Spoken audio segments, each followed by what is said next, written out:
Hey there, it's me Eden. Welcome to my channel. If you're new to the channel, then please consider subscribing and please support my work, and buy me a coffee worth $1 only. Support link in the comment, thanks. Thursday morning started like any other. Any other of my recent mornings, that is. The only real difference was that I now accepted the fact that my situation was somewhat permanent for 2 more weeks. I had refrained from damaging the breasts, which hung from my chest like ripe fruit, for 5 full days. I felt that the most difficult time was behind me.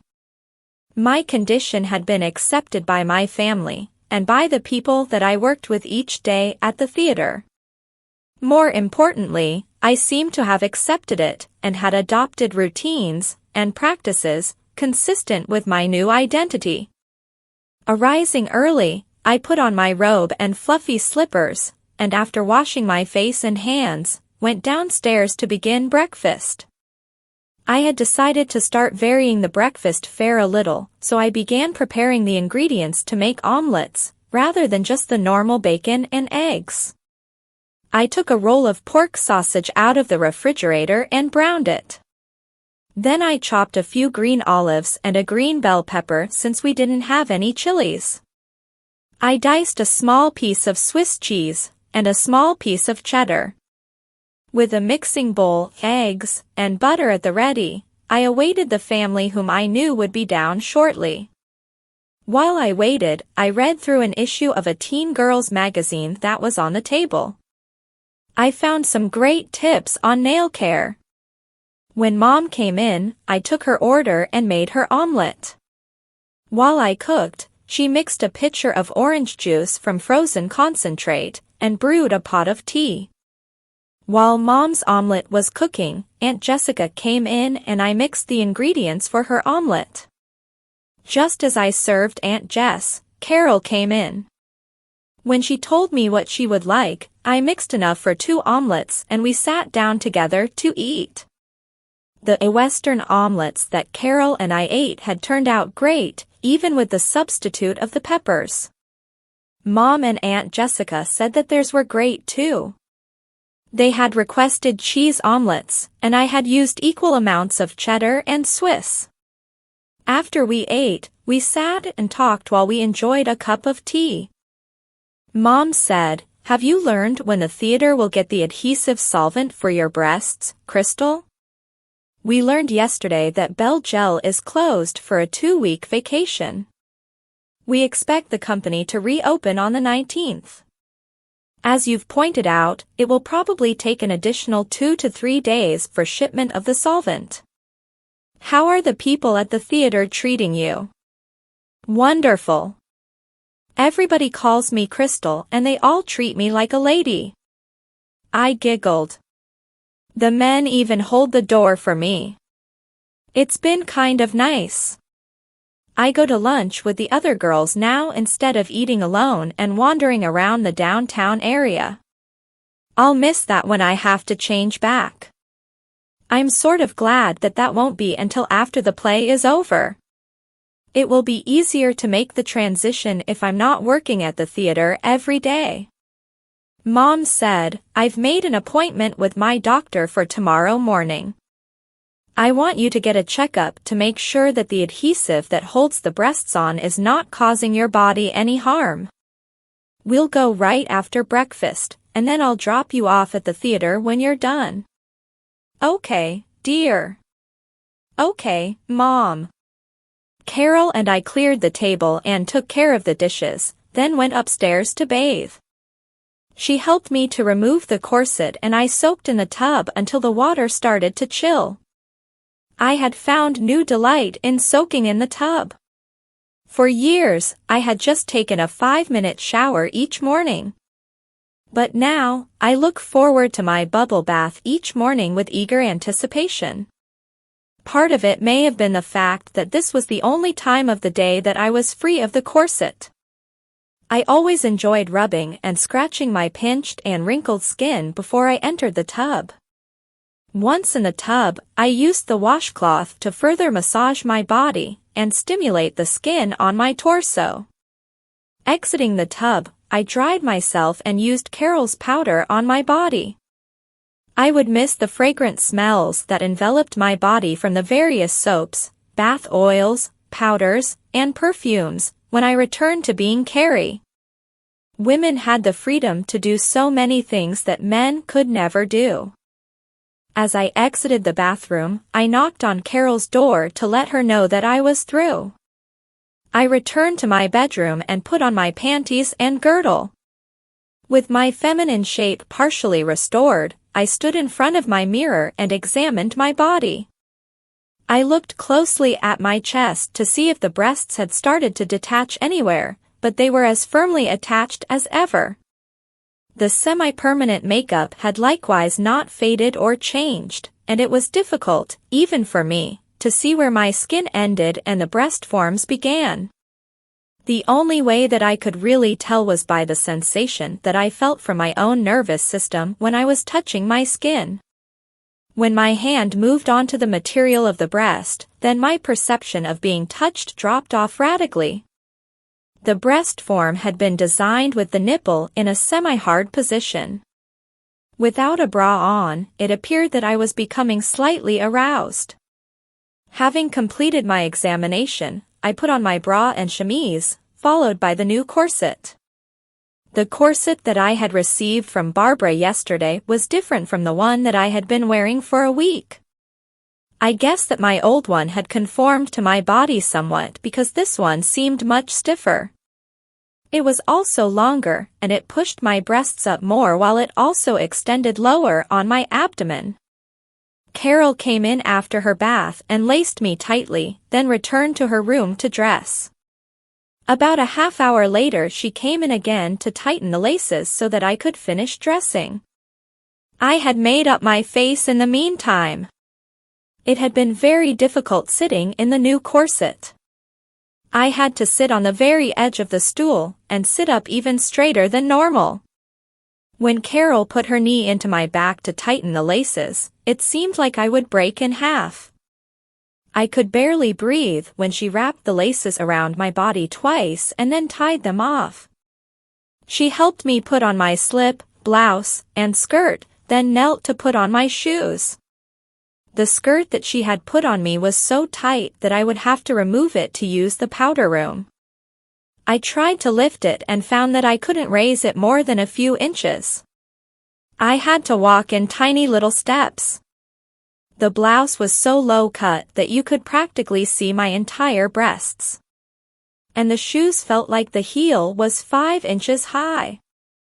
I said, "Carol, I think that this outfit is too sexy to go to work in. Can I wear something else?" She said, "Crystal, you look wonderful in that skirt and blouse.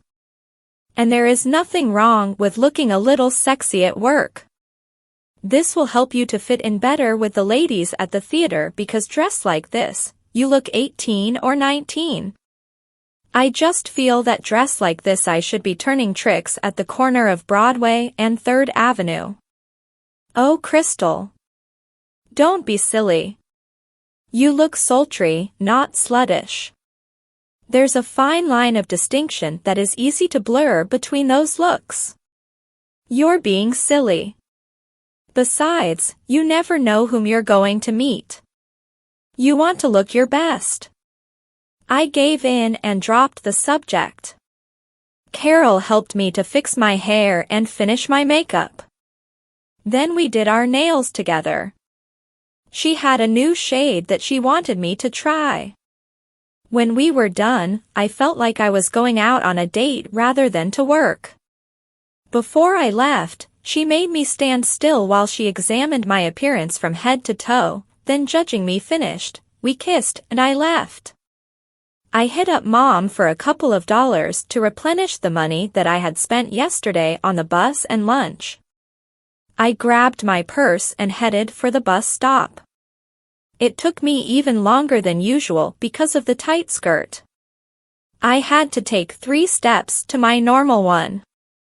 When I arrived at the bus stop, I tried to sit on the bench, but the corset made it so uncomfortable that I decided to stand. I hoped that it would loosen a little, or that I would become accustomed to it. If not, then I would have to stand all day. As I waited, a car pulled up alongside of me. The driver opened his door and walked towards me. When the car first pulled up and stopped, I thought that it might be Joey Barton again. But it turned out to be Sean, the boy that I had met at the Fireman's Fair last Sunday. He said, "Crystal, it's great to see you again. I was hoping that we would have a chance to talk again. Can I give you a lift somewhere? I was just headed downtown. I'm on my way to the Playhouse on Prospect. I'm helping out with the new production." "Yes," Carol told me.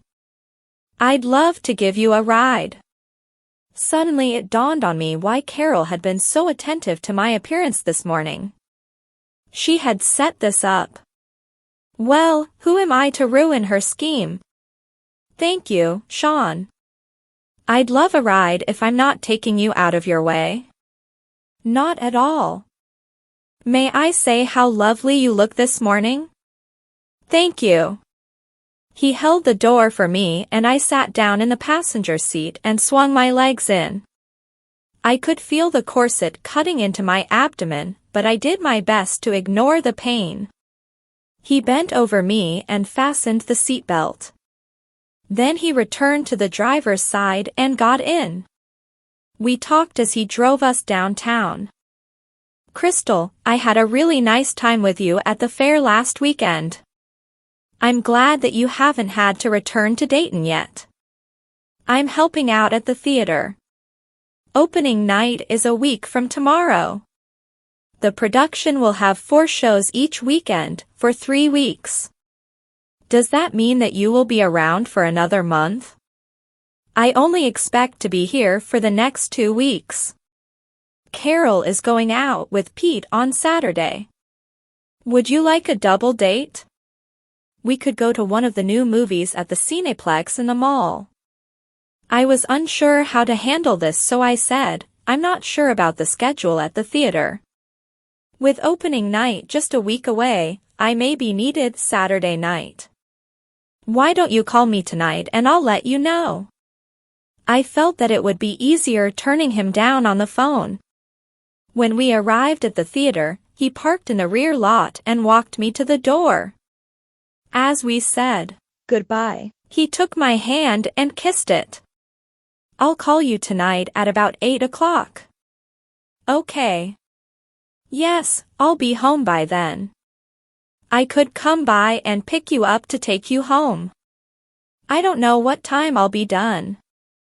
I'd feel guilty about keeping you waiting. It's best if you just call me tonight." "Okay. Until tonight then." He kissed my hand again, turned and walked back to his car. I opened the door and started to enter. It was then that I noticed the 3 female cast members coming down the alley from Prospect Street. They had to have seen him kiss my hand both times. As soon as we were inside, the comments started. "Crystal, is that your boyfriend?" "He's cute," Marie said. "How come he kissed your hand?" "Does he have bad breath?" Deirdre said. "I wouldn't care if he had dragon breath." "He's so pretty that he could kiss me any time," Penny said. "You would be the first to make him use mouthwash if he had bad breath," Deirdre said. This went on for several minutes until we had stored our purses in the makeup room and I left to make coffee. After the coffee was brewing, I went to visit Barbara in the wardrobe room. As I walked in, she whistled a wolf whistle at me. I stopped and looked at her. She smiled back at me. "Crystal, you look hotter every day. It's no wonder that the boys are practically following you into the theater." I blushed. "Oh, Barbara, I can't help it. My sister picked this outfit. I hate it. I can barely walk in this skirt. And these shoes must have 5-inch heels. I think that my sister is trying to fix me up with the boy that I met at the fireman's fair on Monday. The one that kissed you? Yes. My sister spent a lot of time getting me dressed, like this morning. As I stood waiting for the bus, Sean just happened to be passing. He stopped and offered me a ride. I couldn't refuse without appearing rude. He's a nice guy, so I let him drive me downtown.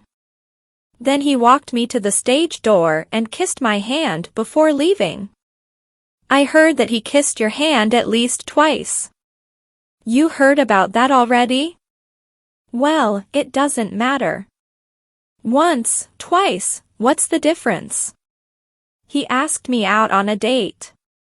I didn't know how to let him down easily, so I told him to call me tonight, figuring that I would tell him on the phone that I couldn't make it. If he's such a nice guy, why not go out with him? Barbara, he's a male. Of course he is, darling. They're the best kind to go out with. Barbara, I'm a male too. Under this disguise, that is. Crystal, for the time being you're a woman. That's how everybody is thinking of you. You look like a woman, sound like a woman, and act like a woman. If I hadn't created you, even I wouldn't know that you aren't a woman. In fact, sometimes I forget that you aren't a woman. That's how convincing you are as a woman. Now, you're not going to have sex with this boy, so he will never know that you aren't a woman. I'm sure that he would like to get lucky, but he doesn't expect to on the first date. So go out with him, and both of you have a really good time. Then tell him that although he's a real nice guy, you would like to be friends only. Then refuse any more advances. I don't think that I can do that. It might be too awkward. Well, it's your decision. In your place, I would go for it. Life is too short, kiddo. Enjoy what you can, while you can. Don't shut yourself up and let life pass you by. You'll regret it later on. I thanked Barbara for her advice and left to do some work for Mr. Tucker. As I entered notes into the computer's word processing program, I thought about what Barbara had said. I was more confused than ever. Typing with inch-long nails is difficult, and I finally had to stop thinking about other matters to concentrate on my typing because I was making too many mistakes. Please like and subscribe for the next part, and visit my Patreon page for early access. Patreon.com/Eden07. Link in the comment. Thanks.